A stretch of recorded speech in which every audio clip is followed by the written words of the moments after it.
Good morning, Brett Reynolds. Hi, Ed. How are you? I'm very well. I hope you're having a good time on this spring morning in California. Yes, it feels like spring. We actually have a little rain out here, so it's very welcomed. Oh, good. I hope you had an enjoyable weekend and Easter Sunday or whatever Patriot weekend we had here in Boston. Oh, it was great. Everybody's. The Warriors are doing really good. Well, They listen, have, I want to catch up with you because we've been talking a few things about your book and various interviews that we had or discussions we've had, and I've always enjoyed our conversation. And so I wanted to ask you a couple of things on two chapters you have on what's traditionally known, or at least in contemporary American philosophy psychology, is a thing called the perennial philosophy, which was, I guess, coined by Aldous Huxley. You have two right, chapters on that, or Sophia wisdom, also is another term in the Latin. Um, all referencing the same kind of universal oneness, if you will. right, exactly. Yeah, in fact, that's a good point. One of the things I did with the two chapters is the first one is on the perennial philosophy or philosophia perennis, as it's called in Latin. And then the second one is on Sophia Perennius, which is actually about gnosis or the enlightened state itself. Because Fritjof Schumann, for example, was astute enough to point out that, well, it's really not a philosophy, because philosophy is kind of considered more of a mental ruminations. And actually, the philosophy is built upon gnosis or Sophia, the enlightened experience itself. So, and then the philosophy arises from that. So I wanted to make that distinction in the book because I think it's important. Now, where I thought Sophia had to do with wisdom. Yeah, right. Sophia, gnosis, prajna, wu, moksha, it's all considered, pointing to the same mystical awareness. Sophia is actually divine wisdom, not just being really smart or wise. Well, yeah, I mean, that's what we're talking about. We're talking about wisdom. We're talking about awakening far beyond what normal knowledge represents in today's scientific world. Yeah, right. Totally. Yeah, that's, science is knowledge based because it's investigating the relative reality of the cosmos. It's not diving into the true self and the absolute reality of the cosmos. And so Aldous Huxley made that distinction when he published in 1945 a book called The Perennial Philosophy. And that's kind of what brought that idea to the modern world. Though technically it originated, the term itself, Philosophia Perennis, originated during the Renaissance when the Medici in Florence were translating the lost text of the Western canon that they had rediscovered through the Muslim scholars, right? Over in Spain, practically. And so they found, really, for the first time, because the writings of Plato and Plotinus and Hermes and a lot of the texts that had been banned by the Christian church in the early centuries. So that's actually part of what sparked the Renaissance itself, is these translations were coming out because, for one, the Medicis could afford to hire scholars, right? As capitalism and commerce was improving. And they noticed that, wow, these guys are actually all talking about the same thing. And particularly, they called what they call pious philosophy. They realized that you can actually talk about God without having to use the Christian terminology. And so it was a breakthrough experience. And so Huxley took hold of that because he published his book in 1945, right after World War II, as a means of trying to help the world see that we're really all one. and that all of our different religions are actually pointing to the same source. So it's still a message that's very relevant to us today. Well, because you're so steeped in the philosophy or psychology or the writings of Ken Wilber, which when you look at the footnotes in your chapters 7 and 8, Wilber fills a lot of those chapters with his neo Perennial philosophy. perennial philosophy. So where's the neo come in? Well, actually, Ken was one of the first writers that really informed me of the perennial philosophy itself. I had the intuition that that was the case, coming out of the 60s and 70s, that there was one God that's actually all the religions are talking about. But Wilber used the perennial philosophy as a way of supporting his entire enterprise of integral thinking, acknowledging that there's a spectrum of consciousness, and in the higher levels, a spectrum of mysticism itself, in which you have actual different states of awareness leading to the final realization of enlightenment.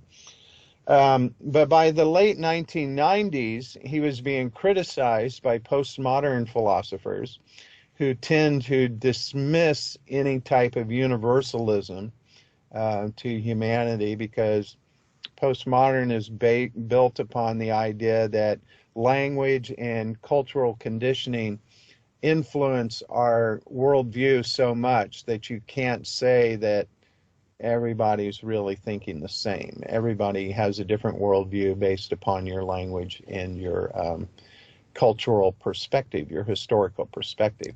But So that seems Wilber made what do I want to say? Wilber made an acknowledgement to the postmodernists and came up with the neo-perennial philosophy. to me, the people who limit this kind of perennial wisdom to some kind of cultural time frame seems to be very limited in their understanding of what this wisdom is pointing to. Yeah, I would say so. That's my opinion. And usually they're intellectuals or academics. They're not actually engaging in the practices of meditation and spiritual life that you really need to do in order to unlock these deeper truths. So maybe I have to jump back, because I can find the same things over here in Harvard that these people are talking about the same things at the divinity school where I go. So maybe can you just drop back, because I really get confused with this kind of postmodern. What the hell is the postmodern? Well, that's, what rose out of the late 50s and 60s with Derrida and Foucault and, these different European thinkers who were now using, the information of archaeology and the history. And they suggested that we are all wear blinders on based upon our cultural perspective. So in other words, every culture is right from its point of view, right? And that is part of what has led to the nihilism of the postmodern world. Nobody knows where real truth is, right? And that was kind of interrupted by the 60s and people like you and me and scholars that like Houston Smith and Fritjof Schuon and Titus Burkett.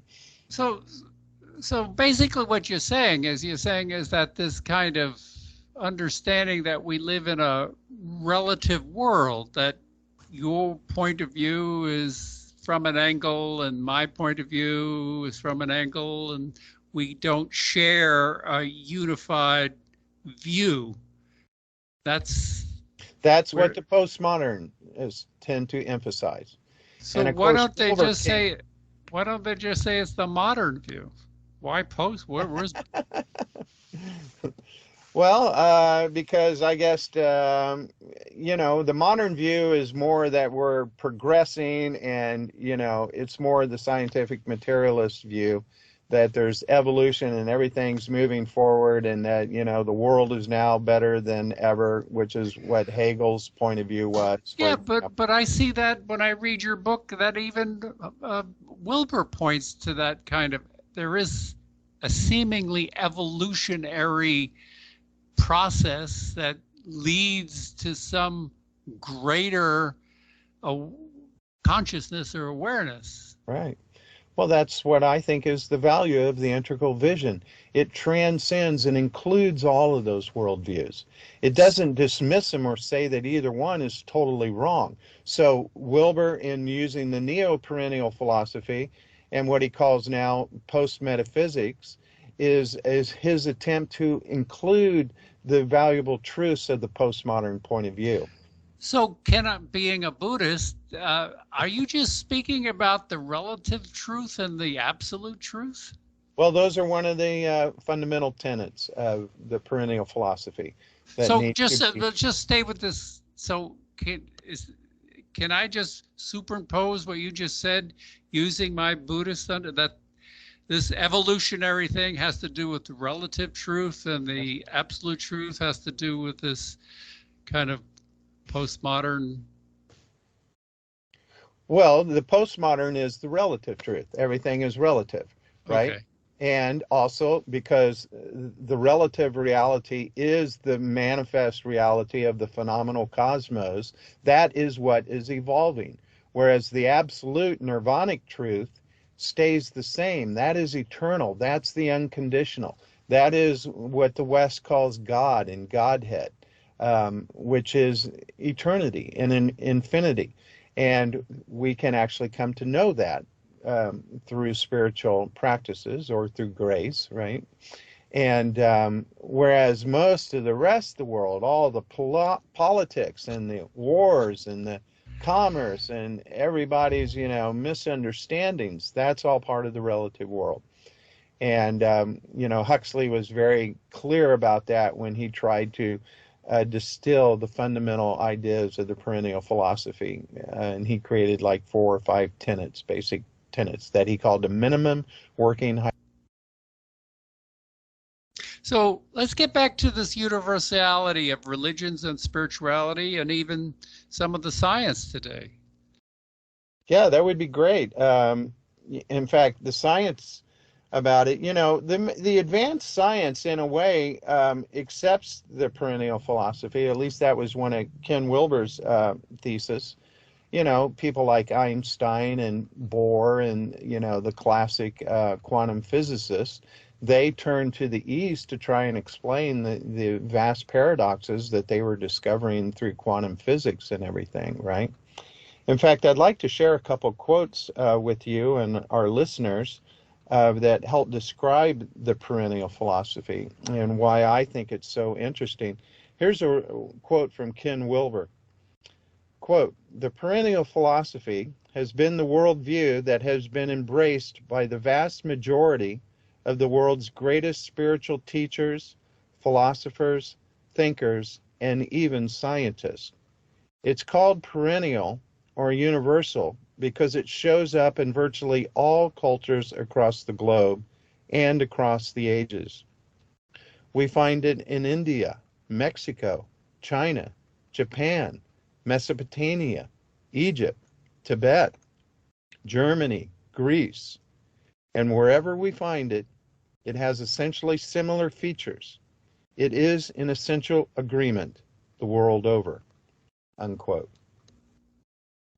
And here's another one by Alan Watts, who I know is one of your favorite writers.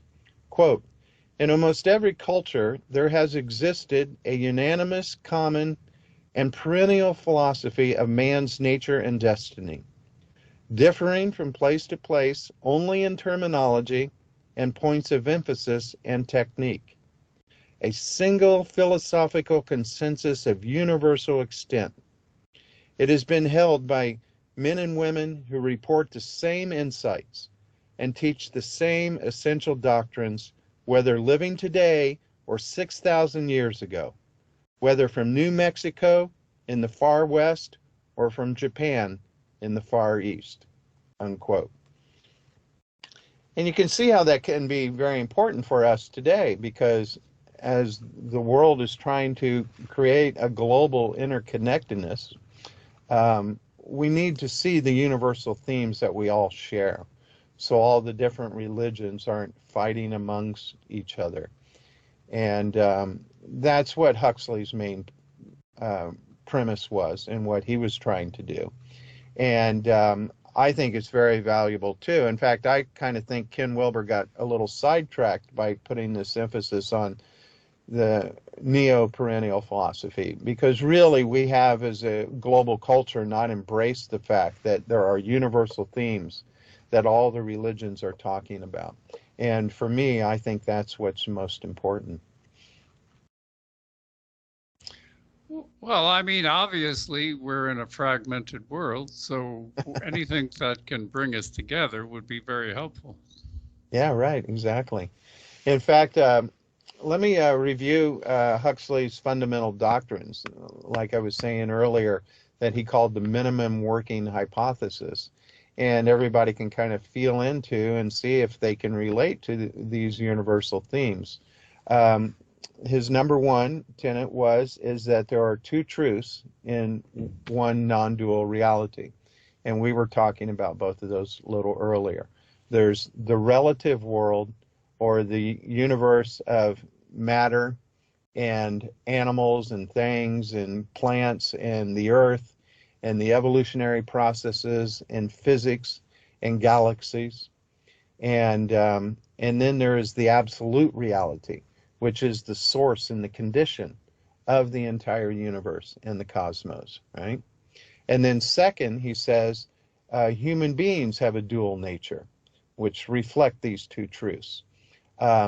They have a phenomenal self, which is the ego I, the relative self, the born self, and each born human being has a soul in them, which is an individualized entity.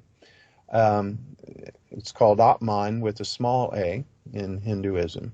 And then there is the true self, the absolute self, which is the Atman with a capital A. And all the esoteric religions suggest that we rediscover this true self, this ultimate reality within ourselves, right? And then three is that is the goal of life, to discover the absolute reality, to know God, to know that you are God, Tavam Asi, as they say in the Bhagavad Gita and the Upanishads, which is thou art that. You are God. And that is the goal of your life, to discover that. But that relative phenomenal self has to take up self-transcending spiritual practices, has to meditate, has to do the contemplative prayer, has to engage in real yoga in order for this revelation to be made, right? And then four is enlightenment is possible. It is absolutely part of our innate human nature to be able to discover the divine reality, right? And then Huxley, I always thought was very smart, because for number 5, he suggested that gurus and guru yoga is real religion, that there are these intermediaries who are here to help us realize our divinely awakened state. So those were his fundamental doctrines. And as you can see, you hear echoes of those in all the different religions, right? Even the indigenous religions, which acknowledge a universal spirit and, try to align themselves with the fundamental source behind all the cycles of nature. It's in everywhere. And yet most people aren't aware that there is this commonality connecting us all. I would say a lot of people intuit it. I think that was one of the great gifts of the so-called New Age. But as we all know, the New Age also got lost into crystals and extraterrestrials and, a lot of prophecies that really are all just relative. They're not the absolute truth that real yoga is trying to point us to. And Aldous Huxley was one of the great mouthpieces for this point of view. And Houston Smith is one of the other contemporary, though he had passed away a couple years too, who wrote the book, The World's Religions, which is the best-selling book in the academic circles, right? So I believe that the basket of tolerance or the 7 schools of God talk are kind of what Adida has referenced as a kind of a perennial. Yes, correct. In fact, that's what his whole concept of the great tradition is. Um, and yet, Adida, like Ken Wilber, points out that there are different stages of development, even in the mystical point of view. So Adida calls it the fourth stage, which is more the devotional stage to the divine.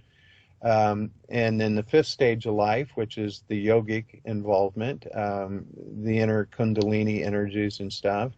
And then the sixth stage of life is discovering the void or the emptiness, the absolute reality behind all things. And then the seventh stage of life is carrying that realization into everyday life, right?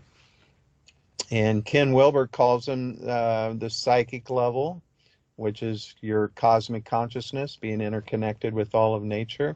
And then the subtle, which is usually inner directed, all those different energies of the body-mind that advanced yogis are involved with, and Shab Yoga, and the inner lights and sounds and mantras, right? And then the Buddhists really point to the causal, the empty state, the state that is similar to when we go into deep sleep, when there is no identity with the individual phenomenal self, right? And then the dual state, which includes all of those. So how do you bring people's awareness to these truths, this absolute truth that you're speaking about? How do you bring that? How about a 24/7 television show promoting, the perennial philosophy, the new Fox network of perennial wisdom? I mean, that's almost what you need to do. But there's all, you can intellectually present these arguments to people and they can read and investigate. In fact, that's part of what my book tries to do. It tries to encourage people to acknowledge that all the world's spiritual literatures are tending to talk about the same truths. And it's very valuable to read these sacred scriptures, what I call the divine library, right? And but then there comes a point where rationality will be going, well, I don't get it. I don't believe it. I can't prove it. And that's when a person really needs to, in my opinion, seek out a real, authentic spiritual master, because that spiritual master can help you break through your personal limitations. And in the case of somebody like Adida or Muktananda, there's actually a transmission that goes out. And this has been the perennial method that has been always used for thousands of years, to go find a master, and that master will help impart that enlightened state to you, which is your own enlightened state. And so once you awake to that and you go, oh my God, it's right in front of me, then your practice and your life becomes more rich and full, and compassion and love becomes the operative motive of a person's life instead of competition and fear, right? Right. So this is exactly the type of wisdom that we need. But obviously, a person has to have a certain level of safety and, protection in their life to be able to study these things. You can't have missiles raining down on your head, or you can't be in poverty, So it's very important that the political situation in the world be stable for people to investigate the higher levels. In other words, you got to handle the lower levels, right, before you can awaken the higher levels. And, we've been pretty fortunate in the Western world during our lifetime to have a lifestyle that's pretty comfortable, that has allowed some interior investigation into these deeper truths, right? Whereas if you look through most of world history, most people have had a pretty stressed out life, right? So, they end up believing in the exoteric religion that is offered to them via their culture, right? In fact, that's one of the great distinctions the perennial philosophy made. And almost everybody now knows that the exoteric, or the outer aspect of the religion, the rituals, is one thing, but the esoteric, or the inner aspect of a religion, is different. It's more profound. And that was one of the great gifts that the 20th century scholars of the perennial philosophy, gave comparative religions, right? Right. That distinction between exoteric and esoteric. So where does the moral compass come into these kinds of discussions? Yeah, very good question. In fact, Huxley was always quick to, here he is talking about these profound metaphysics. He always says that there's ethical corollaries that are matched up with this. So right life, living a good life, is part of the outcome of understanding these deeper metaphysical truths, right? So, being tolerant of other people, practicing love and compassion, charity and service to your fellow human beings and to all living creatures, all the main world religions, offer that. Islam and Judaism, Christianity, Buddhism, Hinduism. Being kind and loving, compassionate is part of the actions that come out of these deeper realizations. So that's crucial. So that's a very good question and point you brought up. So when you just said comes out of these realizations, it seems like some people would have to have some deeper understanding that there is actually a unifying principle that you're speaking about. They must have some feeling or some thought or some concept of that. Yeah, right. Well, I think the general premise is that everybody is innately divine. Everybody's heart yearns to know the truth, right? Everybody generally at some point in their life has a sympathy for the fact that we're all interconnected and that there's a source or a creator or a condition that is creating this great mystery that we arise in, right? And one of the things about spiritual life is there are certain requirements to live a good life, right? And that makes the body and the mind then a better vehicle. So if a person's doing a lot of drugs and if they're drinking and, or if they're living a violent life, they're not going to be receptive to these more refined understandings and spiritual currents. So that's why you enter a yoga ashram and the first thing you have to do is clean up your act, right? Because you can't just carry on in the conventional world. And, that is one of the things about the conventional world. It's very oriented to pleasure and, self-indulgence. People use food and drink as one of the ways of covering up their suffering.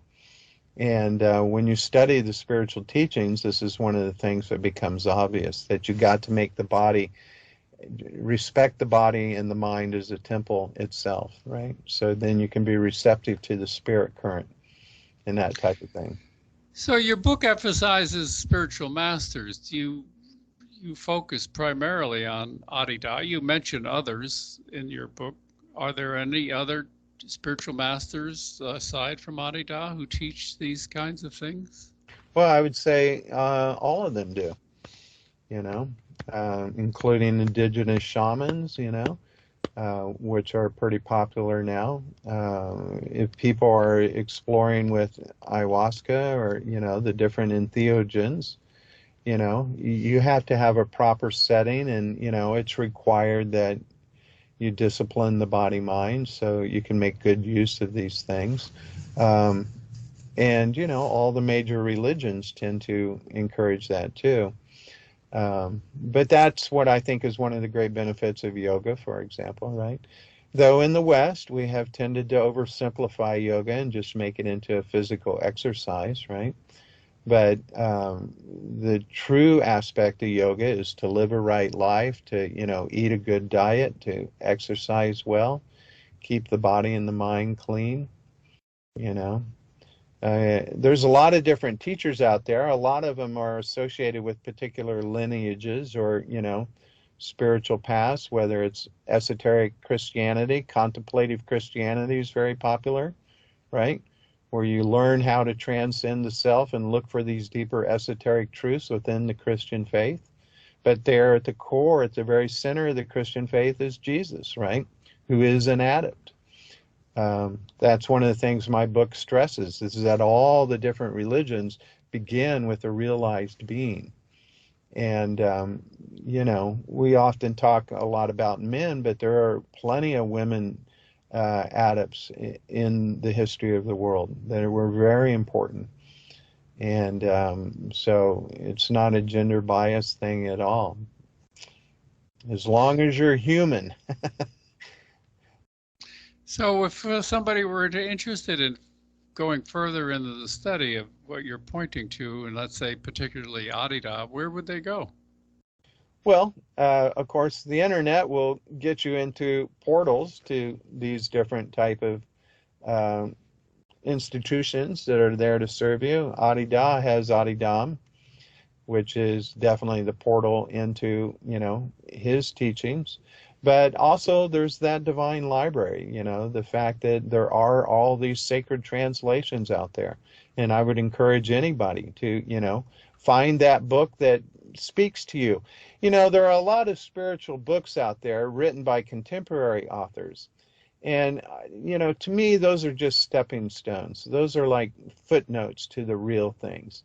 What you really want to read are the actual spiritual scriptures themselves, written by the spiritual masters themselves, or their devotees or disciples, right?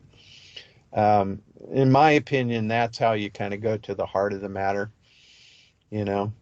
But there are also good spiritual teachers out there. Eckhart Tolle's a very fine and well spoken teacher, in my opinion. I'm not sure he really takes on, the function of a true guru, but his works are very aligned with the message of the esoteric teachers. So, I think he's very useful for people. In fact, that's part of the problem, right? Is a lot of people in the modern world they're allergic to gurus and spiritual masters because they've heard so many bad things. And what I'm trying to do is break down that wall so people can, discern what a true spiritual master is like. And I think Adida, is the best I have found in my generation. But, everybody has their own different path and their own teacher. I just would like people not to dismiss these great beings because they are here to help us and, to awaken these deeper metaphysical truths, right? Well, I may be going beyond the perennial philosophy, but I'm saying that in chapter 10, after your 7 and 8 and 9, you have completing the great tradition, Avatar, Adida, and Adidam. I don't know if this is the appropriate moment to do that, but I think it's clear that you're pointing to that there's an eternal truth that people need to be aware of and then work in an understanding or develop that understanding to create peace and harmony in the world. Right. Yeah. Yeah, well, one of the things that I have found that makes Adida seem very authentic to me is this transmission quality, right? Let alone the fact that when I read his readings, like My Bright Word or My Bright Sight, he speaks to every level of human life, money, food, and sex, as he calls it, and also the social egoity. And he's always drawing people to be more responsible for their life patterns and, how to be more effective. But also, in meditation, he offers a transmission field that everybody can link up to. And that alone will help a person's inner evolution, and especially if you go to retreats on his sanctuary sites.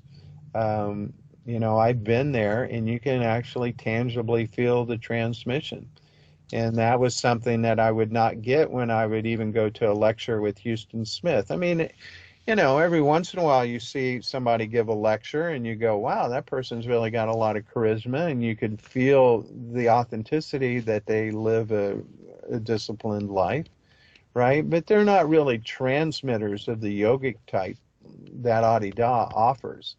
And that's one of the great values. Even though he's no longer alive in the body, his sanctuaries and his teaching is still a source of transmission. And, you know, I would love to know other transmitters of that quality. I would point to any of them. But at this particular time, he's the one I'm most familiar with and the one that I have found to be very effective in my life. So I just, you know, as friends to everybody, I just want to point you to, you know, this divine being, because I've tested him and I've compared him to all the different spiritual masters in world history, and he holds up. You know, he seems as authentic as any of them. And, you know, he does claim that he's completing the great tradition. I can't really say. In a way, it doesn't matter to me. What I know is his transmission and his spiritual power is effective in my life. So that's what's useful. And, you know, in terms of the world, I mean, I don't want to limit anybody to, you know, a particular adept, even Adida. What I want to help point people to, and that's why I like the perennial philosophy, is to discover the esoteric message in the religion you are most attracted to. And that includes, you know, in Islam, that's the Sufis and Rumi and Kabir and all these great adepts of Islam. You know, they do not teach terrorism, or they don't teach these extreme forms of Islam that has, you know, tainted our political situation. And the same with the Christians. If you really study the saints like Meister Eckhart and Saint Teresa and, of course, Jesus, you don't get the message that is coming out of a lot of Christian dominations and, you know, this fervent political divisiveness that is being offered. You know, those are esoteric Christians. I'm saying look to your source, look to your adepts, and find the real source, and you will develop compassion and tolerance for people that, you know, don't think like you, right? Mm-hmm. I think that's a beautiful message that all the great religions hold for us, right? You know, now we all know that Buddhist teachers and Tibetan lamas and Hindu yogis and Christian ministers and Catholic priests all can come together and speak about, you know, the betterment of the world and creating a peaceful world and bringing everybody up out of poverty all over the world, in Africa and Asia and South America, everywhere. You know, that is the message of universalism that I believe is really very valuable. And that's what my book and my works are trying to promote, right? Yeah. Well, you've done a magnificent job, and you've covered so much of your of what you're pointing to in the terms of the religions, the world, and the history, and even the psychology of some of these teachers that you're referring to. So I think you did a magnificent job doing what you've done. Thank you, Ed. Yeah, and thank you very much. I mean, you know, we've been friends for a long time, and we've always shared in these type of worldviews, and, you know, it's what motivates us to do our work. So, you know, I think it's a great opportunity, and there's more to come. In fact, I'm putting together right now a video on the perennial philosophy that we'll probably post with this. So okay. Encourage everyone to investigate further and to read people like Adolf Huxley and Houston Smith and, you know, find our commonality. Joseph Campbell's another great proponent of the perennial philosophy. Right. Alan Watts, you know, all of these guys, they're profound and very useful for all of us, right? Because we are all one human race. We all came from Africa. Adida really emphasizes this. You know, there's a diaspora of the entire world that left Africa, and we evolved into the different races, different skin colors, because we identified with or adapted to different environments, but we're all the same human being. We all have the same esoteric anatomy, the same biology. In fact, that's where these universal themes ultimately arise out of, is the fact that our anatomy and our inner brain and our, subtle energy structures are the same. We are one, and yet look at the diversity. And so the diversity needs to be celebrated, not feared. That is, the great message of the perennial philosophy. Right. So may the world know peace. Well, I want to thank you very much for your time, your message, and again, for the people who have not seen your book. Thank your you. book. That's it. Available on Amazon, as always. Absolutely. That's right. Well, thanks, Ed. It's always a pleasure talking to you. And great to see you, even though you're on the other side of the country, huh? All right. All right, my brother. Okay. Take care. One love.